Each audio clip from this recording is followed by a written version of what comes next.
All right, so I am very grateful for our readings today because it gives me the opportunity to get rid of a homily that's been rattling around my skull for the last few months. At any given time, I've got a few of these in my head.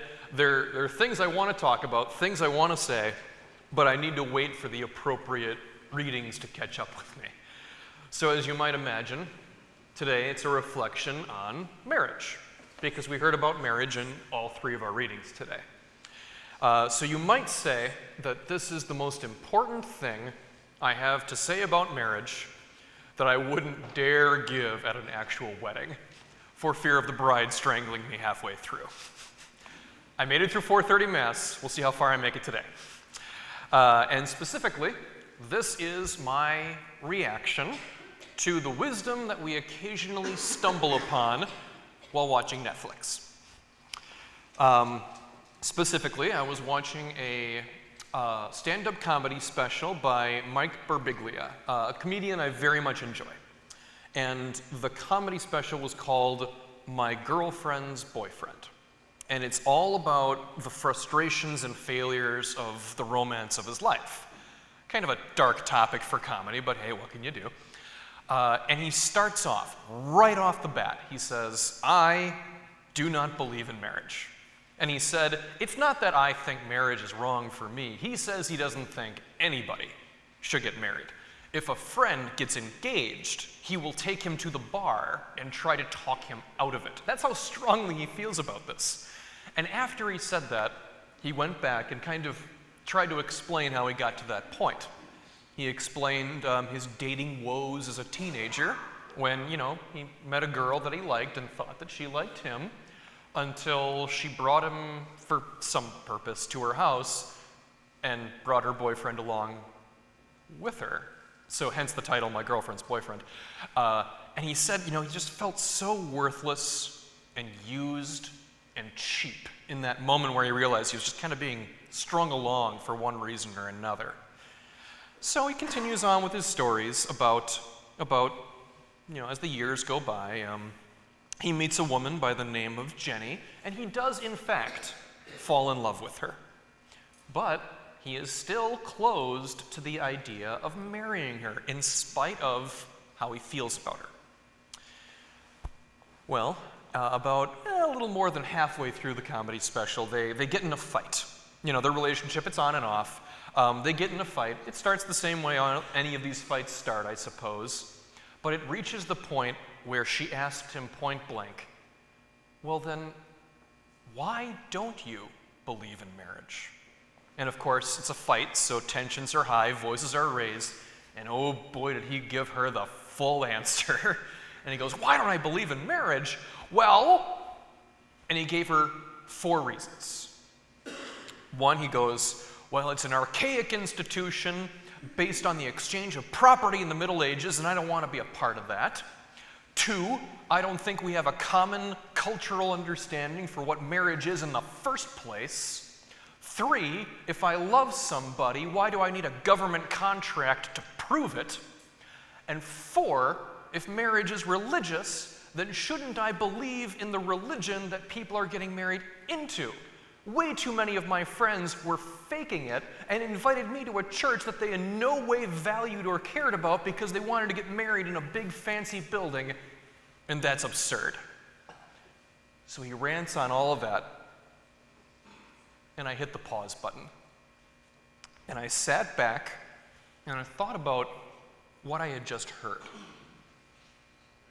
And after a minute or so, I concluded that I did, in fact, completely agree with all 4 of his reasons. Okay, I wouldn't agree that it was invented in the Middle Ages, but marriage has been used for the exchange of property in the past, and I don't want to be a part of that. We do not need to do that anymore. I fully agree we do not have a cultural understanding of what marriage is. It's getting us into trouble as Americans, and it goes double for us Catholics, because we are practically the only people that call marriage a sacrament, an outward sign of inner grace. We are saying that marriage is one of the 7 proofs that God is active in our lives. Practically no one else says that. So yeah, that's a big problem. 3, I completely agree, you do not need a government contract to prove that you're in love with someone. And 4, absolutely, if you want a religious wedding, you should have some measure of appreciation or respect for the church you're getting married into. And when you come to me or someone like me for marriage prep, I would hope that if you have issues with doctrine or with faith in general, I would hope that you'd talk to me about it, because I do, in fact, want what's best for you. So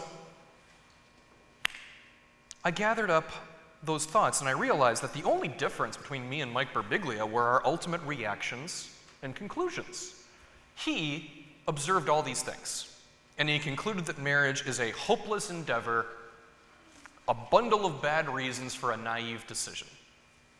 And I witnessed those things, and I was just reminded of how important it is for marriage to be done well.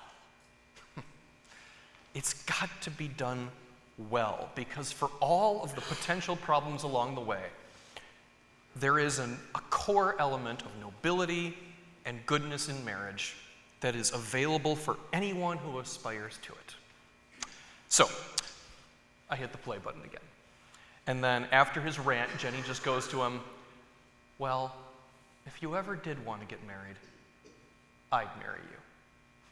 And of course, that's like the sweetest thing you could possibly say. And because it's a fight, his reaction is, why would you want to marry me? So the fight doesn't end all that well for him. He goes off, and later on, I don't know how much later, he gets into a major car accident. He is almost killed.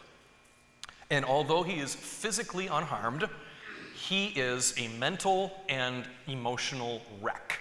He experienced a trauma in more ways than one. He's at the end of his rope, and the one person that's able to bring him back from the brink of despair is, of course, Jenny.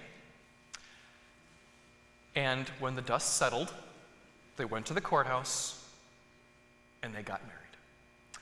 And the last thing he says before the end credits rolled, with respect to going to the courthouse, he said, on that day, I didn't believe in marriage, and today, I still don't. But I believe in her, and I have given up the idea of being right.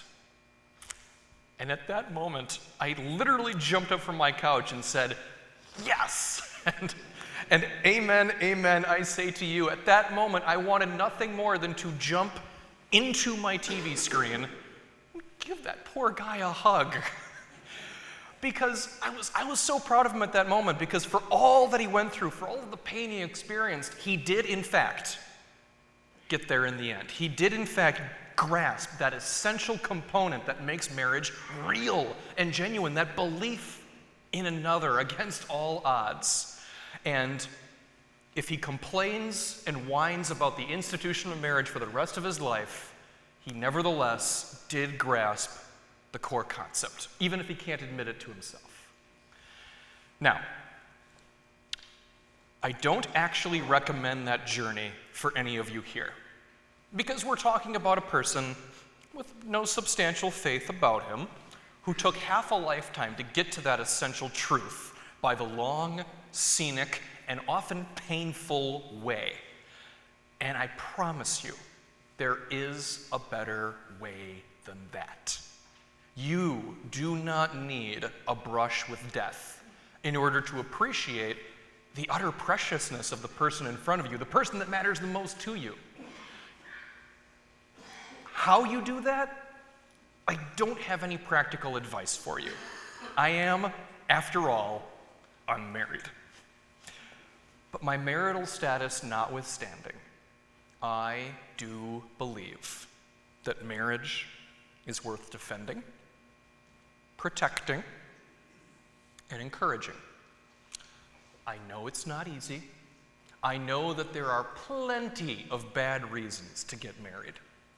But that power of a genuine one-on-one partnership, that power has absolutely no substitute. And for many of us, it remains the tried and true way to become better and holier versions of ourselves.